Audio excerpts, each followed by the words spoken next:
The number on the whiteboard was wrong. Not slightly wrong, not rounding error wrong. Wrong in the way that a building is wrong when the foundation is poured at the incorrect angle, wrong in a way that nothing built on top of it would ever stand straight. The room did not know this yet. 47 people sat in the Meridian Grand Hotel's private conference suite on the 22nd floor of the Hargrove Tower annex, and every single one of them was looking at the whiteboard. Investment bankers, hedge fund analysts, a former treasury secretary, two men who had between them restructured the debt of three sovereign nations. The number sat there in blue marker, enormous and confident. $2.3 billion. And in the back of the room, a man in a white server's jacket moved quietly between the chairs, refilling water glasses he'd already refilled twice. He glanced at the whiteboard the way you glance at a street sign when you're not sure you've taken the right turn. He looked away. He looked back. He set the water pitcher down on the service cart, very carefully, the way a person sets something down when their hands have gone very still. He picked up a napkin from the cart and folded it once, twice, into a neat triangle, the way his daughter had taught him. She said it looked like a little boat. He set the napkin boat on the edge of the cart. Then he picked up the pitcher again and kept moving. He did not say a word. His name was Daniel Osai. He was 41 years old. He was 5 feet 11 inches tall and moved through crowded rooms the way water moves through stone, finding the path of least resistance, leaving no mark, disturbing nothing. He had been working banquet service at the Meridian Grand for 2 years and 4 months. He worked the early shift on Tuesdays and Thursdays because those were the mornings his daughter Abina had physical therapy at the Kinney Children's Rehabilitation Center on Lomas Boulevard. He worked doubles on Saturdays when his neighbor Mrs. Okonkwo could watch Abina for the full day. He did not work Sundays. Sundays were for Abina. She was 9 years old. She had been 9 years old for 6 weeks. She had cerebral palsy, mild to moderate, which meant her left side did not always cooperate with her right side, which meant her handwriting was better than her walking, which meant she had opinions about everything and the vocabulary to express every single one of them, which her father found equal parts exhausting and extraordinary. Her mother had died when Abina was 3. A car accident on the I-25 December black ice a Wednesday afternoon. Daniel did not think about this in the way that most people meant when they said think about. He carried it the way you carry a stone in your shoe, always aware of it, the shape of it, the specific way it pressed. He had moved them from Accra 3 years after that. His sister lived in Albuquerque. There had been a job offer that did not pan out. There had been other circumstances. He was here now, and he had made a life that fit around his daughter the way a hand fits around something it is determined not to drop. His apartment was on the 3rd floor of a building on Copper Avenue. It was clean, it was small. The kitchen table had 4 chairs, but they only ever used 2 of them, and the other 2 held things: Abina's backpack, a library book, a coat that hadn't been hung up yet. The wall beside the refrigerator had Abina's drawings taped to it in an uneven row. They were magnificent drawings if you asked Daniel. He had been asked, and he had said so. He owned 3 pairs of work trousers. He owned a watch, a Casio digital, scratched on the left side of the face where he'd caught it on a cartwheel 18 months ago. He did not own a suit. He owned one blazer, dark gray, which he kept on a hanger on the back of the closet door, which he wore to Abina's school performances and to the clinic when he met with her neurologist, a small woman named Dr. Parrish who spoke to Abina first and Daniel second, and whose practice he'd chosen for exactly that reason. He had a degree. He had 2 of them, in fact, though he did not speak of this.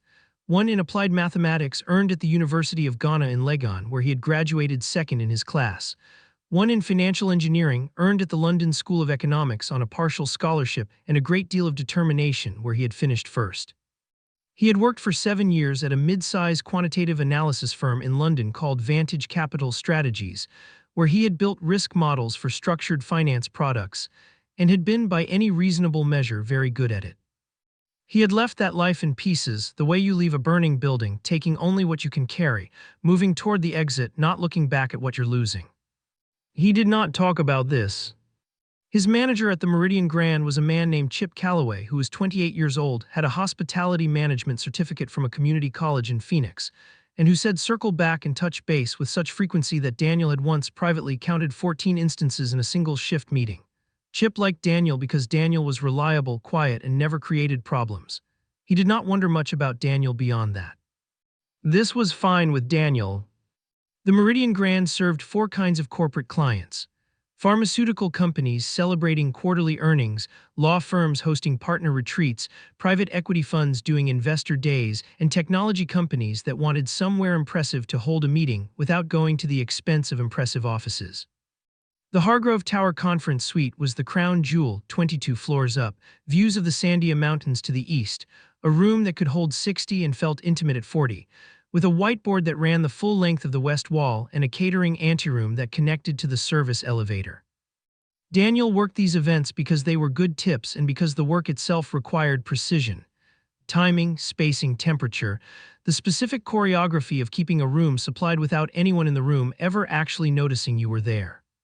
He was very good at not being noticed. The Hargrove Conference Suite was booked for a full 3 days, Tuesday through Thursday, by a company called Arcturus Capital Partners. He had not heard of them before last week. He had heard of their primary guest. Everyone had heard of her. Catherine Hargrove was 53 years old and the founder and CEO of Hargrove Consolidated, a private infrastructure investment firm that had over the course of 20 years funded or acquired toll roads, water treatment facilities, shipping ports, and fiber optic networks across 14 countries. The Financial Times had called her the woman who built the invisible infrastructure of the modern world. Forbes had a number next to her name, $6.1 billion. The conference suite was in a building that bore her family name, which she had not named herself but had not objected to either. Daniel had watched her walk in on Tuesday morning.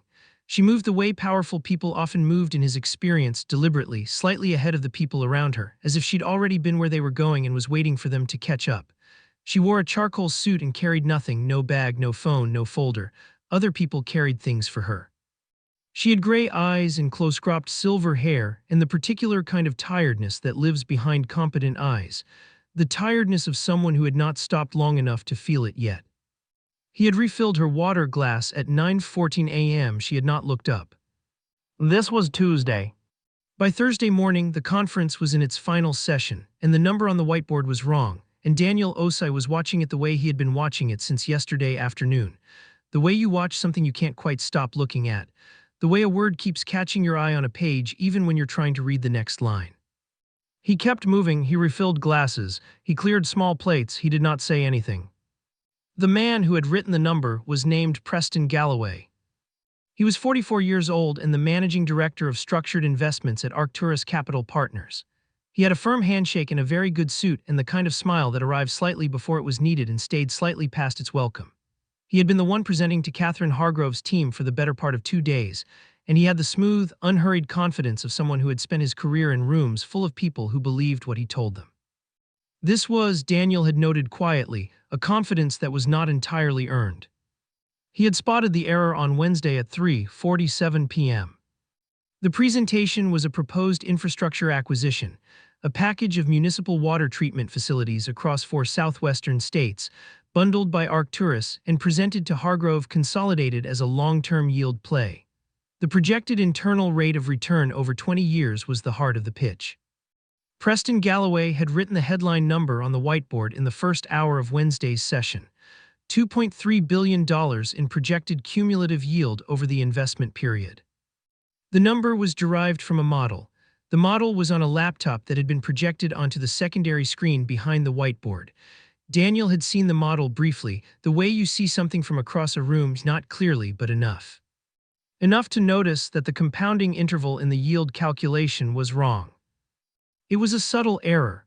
The model was treating the reinvestment period as annual when the underlying asset agreements compounded semi-annually.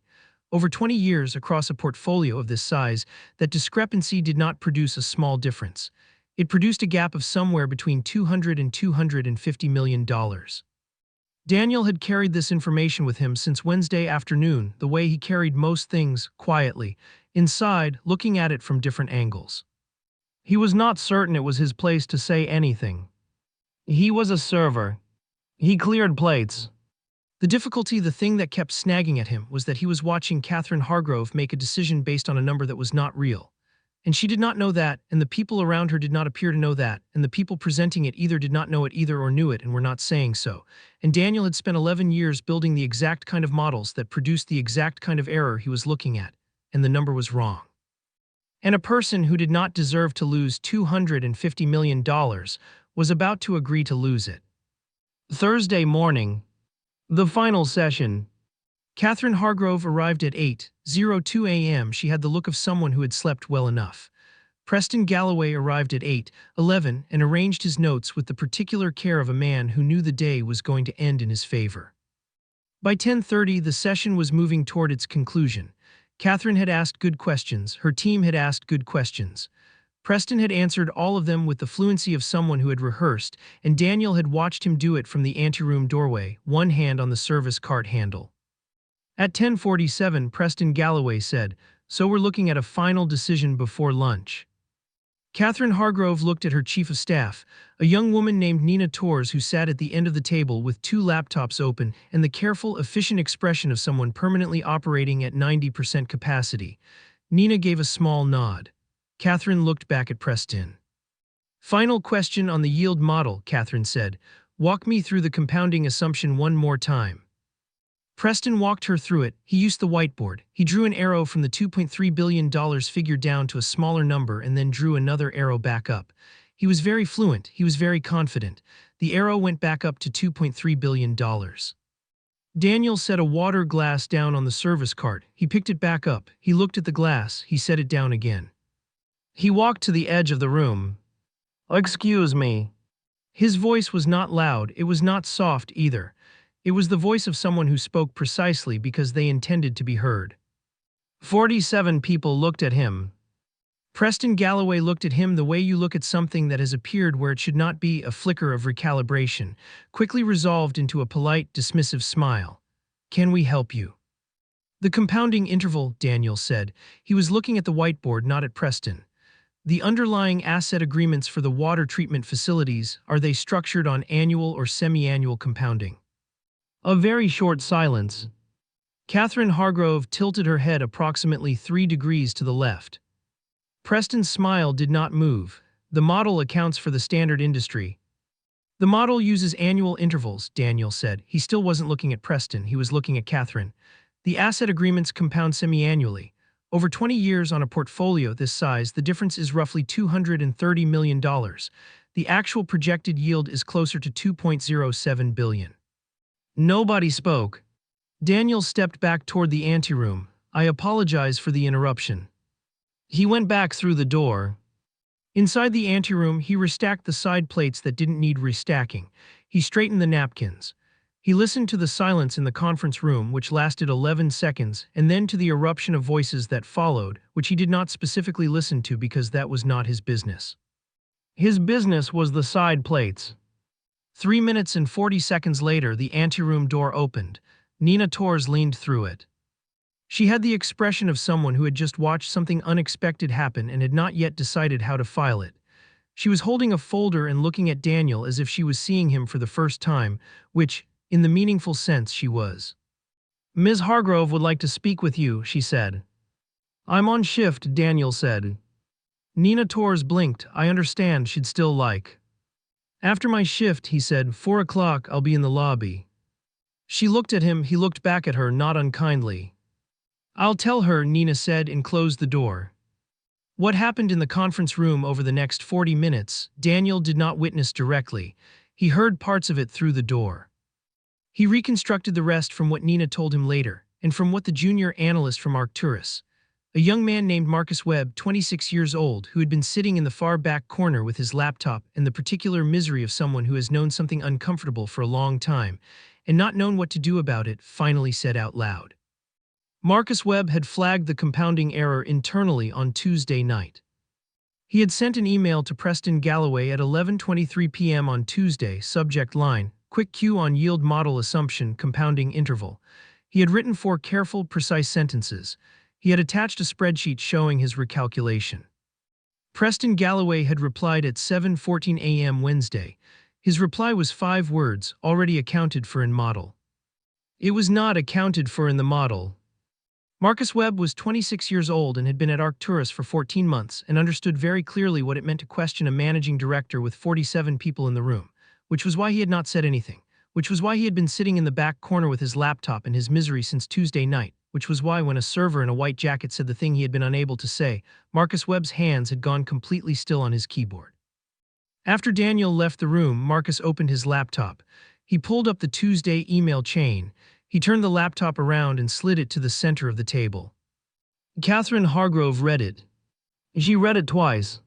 She looked at Preston Galloway, and Preston Galloway looked at the whiteboard, and the whiteboard said $2.3 billion, and the room knew now what that number was worth. "This meeting is concluded," Catherine Hargrove said. Her voice did not rise, it did not waver. It was the voice of someone who had made larger decisions in shorter amounts of time and whose control was not going to break in front of 45 people it did not need to break in front of. Preston Galloway started to say something. "Concluded," Catherine said. She found out his name from the hotel manager, who found it from Chip Calloway, who found it from the shift roster, and who immediately assumed, in the way that Chip assumed most things, that Daniel had done something wrong. "He interrupted the meeting," Chip said. He'd been called to the manager's office at 11:20 a.m. and was doing what he always did when called to an office, which was to start preparing a defense of his management decisions. "I want it on the record that staff are instructed not to engage with guests during sessions." The hotel manager, a careful woman named Rosalind Park, who had been in hospitality for 22 years, and who had an instinct for when something required her to stop and pay attention, looked at Chip Calloway for a long moment. "What did he say?" she asked, and specifically. Chip said he didn't know specifically. Rosalind Park sent Chip back to his desk and picked up the phone.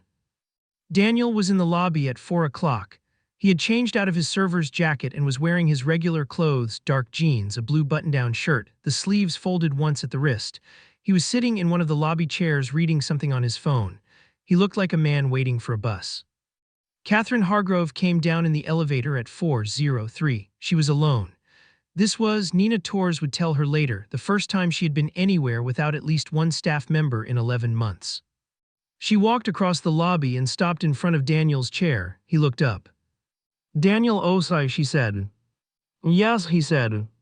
She sat down in the chair across from him. This was also unusual. Catherine Hargrove did not often sit in lobby chairs. She had offices, she had boardrooms. She had private rooms in restaurants where the staff knew her name. She sat in the lobby chair like it was the most natural thing she'd done all week. "Where did you learn to read a yield model?" she said. "London," he said. She waited. "Financial engineering," he said. "LSE, then 7 years of building them for a living." She looked at him, he looked back. Neither of them filled the silence with anything it didn't need.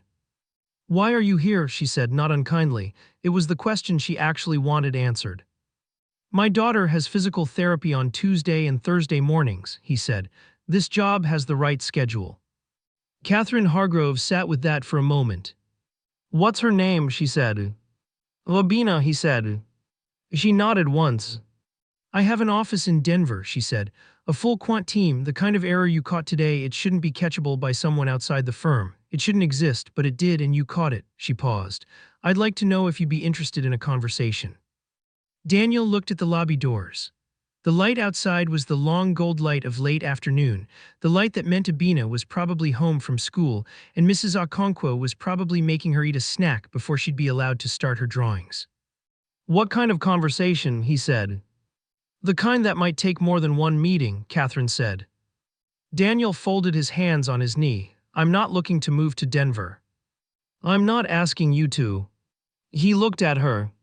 "I'm asking if you'd be willing to talk," she said, "that's all." "All right," he said. She left at 4:19. Daniel sat in the lobby for another 4 minutes. Then he stood up, collected his jacket from the chair back, and went to get his daughter from Mrs. Okonkwo's apartment 2 floors up. Abina was at the kitchen table with a drawing of what she told him was a horse but which looked primarily like a rectangle with legs, and he said it was an excellent horse, which it was, and she said she knew that, which she did.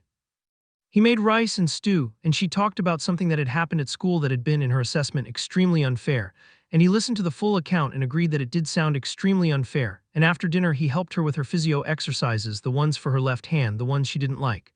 The ones she did because he did them with her, and when she was in bed he sat at the kitchen table with his tea and looked at the wall of drawings. He did not think about the lobby conversation. He thought about it in the way you think about something that is too big to look at directly yet. You put it at the edge of your vision. You let it sit there. You trust that it will still be there in the morning. It was.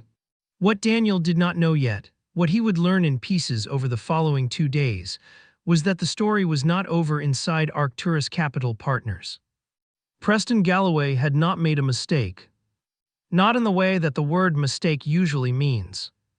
The Tuesday night email from Marcus Webb was the first piece. The second piece was something Nina Torres found on Thursday evening, after Catherine had gone back to her hotel suite, and Nina had done what Nina always did in moments of uncertainty, which was to start reading documents. The documents were the ones Arcturus had shared with Hargrove Consolidated's team as due diligence materials, the asset agreement summaries for the water treatment facilities. Nina read them all. She read them the way she read everything, which was quickly and with the specific attention of someone who had learned, at 29 years old, that the detail most likely to matter is always the one most buried. The compounding terms were in the sixth attachment, semi-annual, clear as print. Nina opened her laptop and looked at the Arcturus model against Preston Galloway's model, the one that had been presented for 2 days, the one that had the number on the whiteboard. She found the compounding interval, annual. She sat with this for 17 minutes. Then she opened her email and found something she wasn't looking for, which was how she always found the things that mattered most. A chain of emails between Preston Galloway and a man named Charles Whitten, who was a managing partner at a competitor firm called Delbrook Capital. The chain was 6 messages long. The oldest was from 3 weeks ago. The newest was from Monday evening, the day before the conference began. She read the chain twice, then she closed the laptop and called Catherine's room. It was 9:47 p.m. Catherine picked up on the second ring. The short version, the version Nina delivered in 12 minutes, flat, without editorializing, was this. Preston Galloway had been in contact with Charles Whitten at Delbrook Capital for 3 weeks. Delbrook was also interested in the water treatment facility portfolio. Preston had sent Whitten a version of the Arcturus model, a corrected version, with the semi-annual compounding properly accounted for, showing the genuine projected yield of $2.07 billion. Preston had been planning to close the deal with Catherine Hargrove at the inflated number. He would then quietly kill the deal internally, citing changed market conditions. The portfolio would go back to market. Delbrook would acquire it at a more competitive price, and Preston Galloway would receive, per the fourth email in the chain, a consulting arrangement worth $4.2 million from a shell company registered in the Caymans. Catherine Hargrove sat in her hotel room and read the emails on Nina's forwarded chain, and did not say anything for a long time. What she had not known, what she had not seen, what she had trusted because she was overworked and tired and had believed the reputation of a man she had hired because someone whose judgment she trusted had recommended him, and she had not looked closely enough. She got up from the bed and went to the bathroom and looked at herself in the mirror. She did not recognize the expression on her own face. She did not sleep that night. Not in the symbolic way, not in the way people said when they meant that sleep was troubled. She did not sleep. She sat in the chair by the window from 11 p.m. to 4 a.m. and watched the city below do what cities do at night, which is to keep moving, keep lit, keep operating by the invisible labor of people no one looks at, the trucks, the carts, the service elevators, the hands that keep the world running from below. She thought about the number on the whiteboard. She thought about a man in a white jacket who had set down a water pitcher and picked it back up. She thought about the email her daughter had sent her on Sunday, 3 sentences, asking when she would be home, and the reply she had sent, which was the same reply she sent every time, which was soon, sweetheart, and she knew that her daughter, who was 17 and not unkind but very honest, was running out of patience for answers that didn't mean anything. At 4:30 a.m. she called her general counsel. At 6:00 a.m. she called the hotel manager. At 7:15 a.m. she called Nina. "Find out where he lives," she said. "Daniel Osa." "Oh, yes. Catherine, I'll drive myself," she said. He was walking Abina to the bus stop when he saw the car. It was not a car that belonged on Copper Avenue. It was a charcoal gray S-Class Mercedes parked outside his building, and the woman leaning against it wearing a long coat and looking at her phone was not a person he expected to see on Copper Avenue. He knew her immediately, even from half a block away, the way you know people who occupy a particular kind of presence. You identify the shape of it before you identify the face. "Papa," Abina said, "that lady is looking at us." "Yes," he said. "Do you know her?" "Yes." "Is she important?" He considered the question properly, which was what he always did because Abina asked questions that deserved to be properly considered. "She is very successful," he said. "Important is a different question." Abina thought about this as they walked. At the bus stop, she hugged him, her right arm strong, her left hand pressing as hard as it could, which was hard enough, which was more than enough, and got on the bus, and the bus pulled away and he turned around. Catherine Hargrove was still leaning against the car. She looked, without the armor of the conference room, like someone who had not slept. She looked like a person, which was different from how she'd looked 2 days ago. He walked back toward her. "You drove yourself," he said. "Yes," she straightened up from the car. "Your daughter." "Yes, and she's beautiful." "Yes," he said. A moment passed. A neighbor came down the steps of the building and nodded at Daniel and kept walking. Catherine watched this with the attention of someone cataloging details she was not used to cataloging. "I found out what Preston was doing," she said. "All of it. I wanted you to know that." He nodded. "He's been terminated. We're cooperating with the SEC on the disclosure. Delbrook will face their own inquiry." She paused. "None of that is why I'm here." "I know," he said. She looked at him directly. She was not performing composure. She had gone past that, somewhere around 3 in the morning, past the point where composure was something she was choosing. This was just what was true. "I made an error in judgment," she said. "Not the model was his error. My error was not looking, not asking, taking the reputation of one trusted person as a substitute for my own attention. I've been doing that too often for too long in too many places." She paused. "You caught it in 20 minutes. You've known for years how to do what my full-risk team missed." "I was standing outside the door," he said. "It's easier to see from outside." "Yes," she said, "that's actually the thing I can't stop thinking about." He looked at the street for a moment. A pigeon was investigating a crack in the sidewalk with the focused patience of something that had nowhere else to be. "What is it you're asking?" he said. "I'm not going to offer you a job," she said. "I know better than to think that's what this is." He looked back at her. "I want to ask you," she said carefully, "if you would be willing to consult for Hargrove Consolidated. Your schedule, your terms. I understand you have constraints, your daughter, her therapy, the things you've built here. I'm not asking you to break any of that. I'm asking if there's something you could offer on whatever terms make sense for your life and whether that might be worth a conversation." She paused. A real one this time. Daniel looked at her for a long moment. "There are 3 things," he said. She waited. "My daughter's appointments are Tuesdays and Thursdays morning. Nothing is scheduled against that." "Understood." "Any work I do, I want to know the full picture. I don't review parts of models, I review models." "That's what I need," she said. "And if I find something that needs to be said," he said, "I say it, regardless of who's in the room." Catherine Hargrove looked at him for a beat. Then something shifted at the corner of her mouth, not quite a smile, but the shape that lives near one. "That's the only reason I'm here," she said. He nodded once. He put his hands in his jacket pockets. "I'll finish out my notice at the hotel," he said. 2 weeks. "Of course. I'll need to see the current portfolio model before I agree to anything specific. I'll have it sent this afternoon." "All right," he said. They shook hands. Her grip was firm. His was the same. Neither of them said anything that the handshake hadn't already said. She got back in the car. He walked back up the steps to his building. He texted his sister in Albuquerque that afternoon. She replied in 30 seconds, which was how she always replied, which was why he'd told her things he'd never told anyone else. She sent 3 messages. "Daniel, I knew. Tell Abina I'm visiting in June." He put his phone in his pocket and sat down at the kitchen table with the portfolio model Catherine's team had sent. It was 214 pages. He made tea. He began at page 1. The Meridian Grand Management had reacted to the week's events in the way that organizations react to things they don't fully understand, with a combination of institutional pride and mild administrative alarm. Rosalind Park, the hotel manager, had called Daniel into her office on Thursday afternoon to ask about the incident. He had given her a clear, brief account. She had listened. She had thanked him. She had gone back to her desk and written a note to herself that said simply, "Pay attention to who is actually in your rooms." Chip Calloway had spent 2 days preparing a policy memo about staff protocols during client sessions, which no one requested and which Rosalind Park read and set politely aside. Marcus Webb, the junior Arcturus analyst, 26 years old, who had sent the email, who had pushed the laptop to the center of the table, had been asked to stay on as a witness in the regulatory inquiry. He had also, in the week that followed, received a call from Nina Torres asking if he was looking for a new position. He was. He started at Hargrove Consolidated the following month.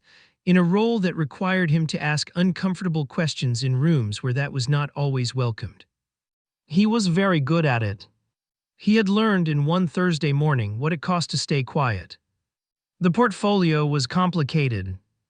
Daniel worked through it over 4 days at the kitchen table after Abina was in bed, with a legal pad and a mechanical pencil, and the particular focused quiet of a person doing a thing they had not done in a long time, and discovering that they had not, in fact, forgotten how. It was not just the water treatment facilities.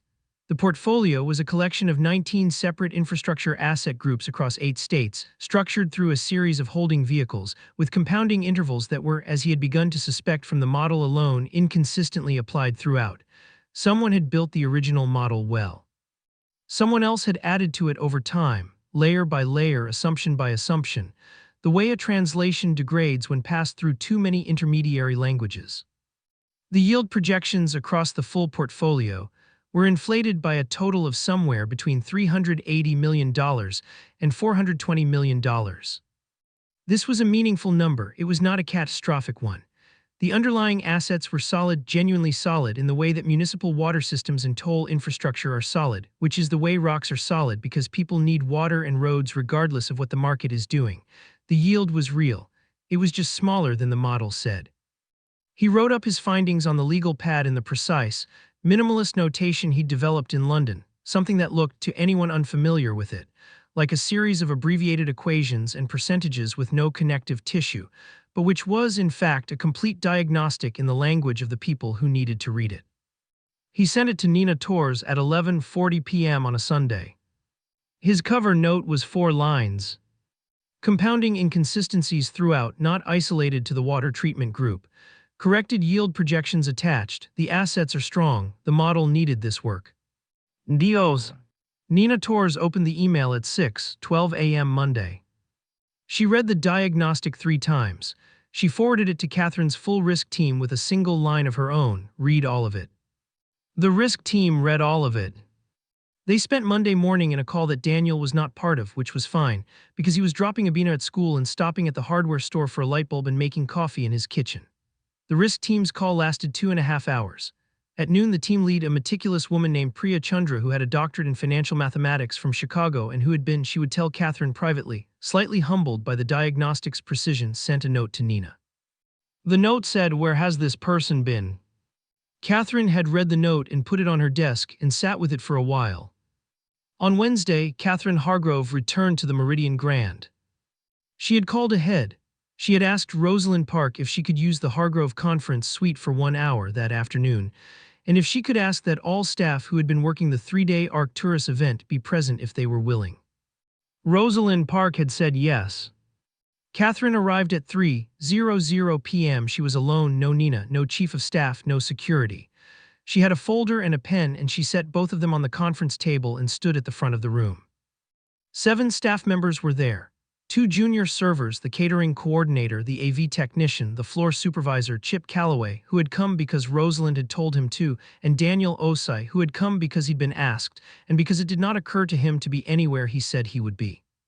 He was in the second row of chairs. He was wearing the same blue button-down. His arms were folded, his posture relaxed, his expression the way it always was: open, contained, waiting.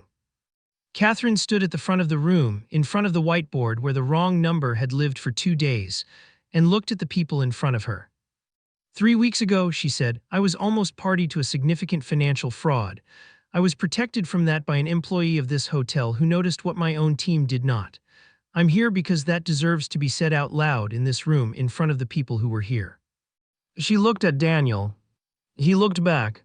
The work you did, she said, was not the work of someone doing you a favor. It was the work of someone who knew something and said it when it needed to be said. I am aware that it was not easy to say. I am aware that the room was not arranged to hear it easily. She paused. Thank you. The room was very quiet. I also want to acknowledge, she said, Marcus Webb, who saw the same problem and tried to raise it through the proper channel and was shut down. He is now doing important work at our firm. That is a direct consequence of his integrity, not a consolation. She set the folder on the table. I would also like, with your permission, Rosalind, she said, looking at the hotel manager, to make a contribution to the Meridian Grand Staff Education Fund. It's a small thing, I know that, she paused. It's a small thing and I'm doing it. Rosalind Park nodded. Catherine closed the folder. She looked at the room for one more moment. "That's all I came to say," she said. Afterward in the lobby, Daniel was putting on his jacket. The walk to Mrs. Okonkwo's was 15 minutes and Abina would have been home for an hour when he heard footsteps and turned. "Catherine Hargrove. The diagnostic you sent," she said. "The risk team has been going through it today. I expect they've found a few additional items." "Priya Chandra has been doing this for 15 years, Catherine said. "She called me at noon and asked if we'd hired you yet." "What did you tell her?" "I told her we were working on the terms." He looked at her. "The terms are what I said on the street." "I know," she said. "I've told the team the same." He nodded. "There is one other thing," she said. She was holding the folder she'd had in the conference room. She held it out. He took it. "There's a document inside," she said. "It's not a contract. It's the beginning of one. Read it when you have time. If the terms aren't right, tell me and we'll make them right." He held the folder at his side. "Abina's Therapy Center," Catherine said. "The Kinney Center on Lomas. We have a foundation that supports pediatric rehabilitation programs. I looked into their funding situation. I'm not asking you to know about this. I'm just telling you." She paused. "I didn't want you to find out some other way and wonder what it meant." He was quiet for a moment. He looked at the folder. "What does it mean?" he said. "It means I read the name of the center on your intake paperwork," she said, "which Nina had, and I looked, and they have a gap in their equipment maintenance budget that has been on their wish list for 3 years." He looked at her. She looked back. "That's a separate matter," she said. "It has nothing to do with any arrangement between you and my firm." "I understand that," he said. "Good." She put her hands in her coat pockets. "Go get your daughter." He folded the folder under his arm and walked across the lobby. At the door he turned back, the way you turn back when something is worth one more look. Catherine Hargrove was already walking to the elevator. She had her phone out. She was typing something. When she reached the elevator, she stopped typing and looked at her phone for a long moment, not at the screen, but at the phone itself, and then she put it in her coat pocket. He pushed the door open and walked out into the long gold afternoon. He gave his notice at the Meridian Grand the next morning. Chip Calloway accepted it with the expression of someone who suspected he should have something to say but couldn't work out what it was. Rosalind Park walked him to the staff exit herself, which was not something she did for departing staff, and shook his hand and said, "The room will be quieter for it." He worked his last 2 weeks without fanfare. He made good tips on his final Saturday. He said goodbye to the 2 junior servers, whose names were Lena and Theo, and who were both studying on the side, Lena for her nursing boards, Theo for civil engineering certification, and he told them both in a private and entirely ordinary way that they were doing well at a thing that many people could not do, which was to do work that required presence and precision, and to do it without anyone noticing how much it required. Lena looked at him with the expression of someone who had not expected to be seen, and was not entirely sure how to receive it. Theo said, "Thanks, man, that actually really helps." 3 months later, the Kinney Children's Rehabilitation Center on Lomas Boulevard received a grant from the Hargrove Family Foundation for a new gait analysis system and 2 years of equipment maintenance funding. The center director, a woman named Dr. Anita Reyes, who had been in pediatric rehabilitation for 20 years, and who responded to good news with the specific disbelief of someone who had applied for this grant twice and been denied, sent a letter of thanks. The letter went to a foundation address. It was a thorough, warm letter that described, in specific clinical terms, what the equipment would allow the center's therapists to do for their patients. One of the patients she described, without nomming, was a 9-year-old girl with left-side CP who had been making, per her most recent assessment, measurable and consistent progress in bilateral coordination. The letter was forwarded to Catherine Hargrove's personal file, where she kept things she wanted to read twice. She read it twice. Priya Chandra called Daniel at 9:30 on a Tuesday morning. He was in the waiting room at the Kinney Center, reading something on his phone, half listening to the gentle institutional sounds of a place that quietly remade small bodies, and asked if he had looked at the secondary compounding structure in the fiber optic portfolio. "I have," he said. "We missed it," she said, "not an accusation, a fact." "The same interval issue. Different route, same effect." He paused. "I flagged it in the appendix." She was quiet for a moment. He heard a keyboard. "I see it now," she said. "I went past it." "Easy to go past." "I have a doctorate in financial mathematics," she said, which was not, Daniel understood, a complaint. It was a particular kind of honesty that he respected. The appendix notation was compressed, he said. I'll expand it. Please, she said. And Daniel, how often do you actually want to be on calls with the team? Thursdays, he said, after 11. After 11 Thursdays, she said, I'll tell them. Thank you, he said. The door to the therapy room opened.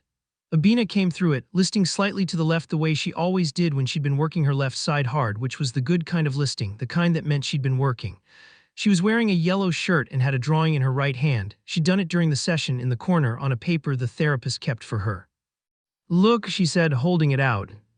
He looked. It was a horse, recognizably a horse this time, 4 legs and a head and something that might be a mane. Better than the last one. Very good, he said. I know, she said. She looked at his phone. Were you working? A little. On the math stuff. On the math stuff. She considered this with the mild interest of someone who had heard about the math stuff and found it plausible but not riveting. Can we stop for jollof on the way home? Yes, he said. The good place. Is there another kind? She decided this was an acceptable non-answer and took his hand, her right hand around his left, her grip the strong one. And they walked out through the center's glass doors into the Tuesday morning sun, which was bright and specific, and fell on the street the way it fell on everything indiscriminately, without regard for what was important or who was watching. It fell on a man in a blue shirt with a legal pad in his jacket pocket and a drawing of a horse in his hand, walking with his daughter at a pace that matched hers toward jollof rice and the rest of the day. No one was watching. That was fine. 6 months later, the Hargrove Consolidated Risk Framework was formally restructured around a new internal audit protocol. The document that outlined it was 37 pages long. It had one acknowledged contributor, listed by name on the inside cover. The acknowledgement read, "This framework was substantially developed with the analytical guidance of Daniel Osai, whose contribution to this firm's integrity cannot be adequately measured." When Nina Torres showed it to him, he read it, folded the page, and handed it back. "Take my name off," he said. "Catherine won't." "Take it off and say it was developed by the risk team," he said. "Priya and her people did the implementation, that's the hard part." Nina Torres looked at him for a moment, then she opened her laptop and made the change. The document went to print as, "This framework was developed by the Hargrove Consolidated Risk and Analytics team." Priya Chandra received it in her inbox that afternoon. She read the cover page, she set her coffee down, she read it again. She did not know what had happened, she suspected something, she did not ask. She sent a note to her team, "We did good work here, I want you all to know I see it." This was, in all the ways that mattered, exactly right. On Abina's 10th birthday, Daniel made her a cake, chocolate, her specification, and his sister flew in from Albuquerque and Mrs. Okonkwo brought something in a covered dish that turned out to be the best thing at the table.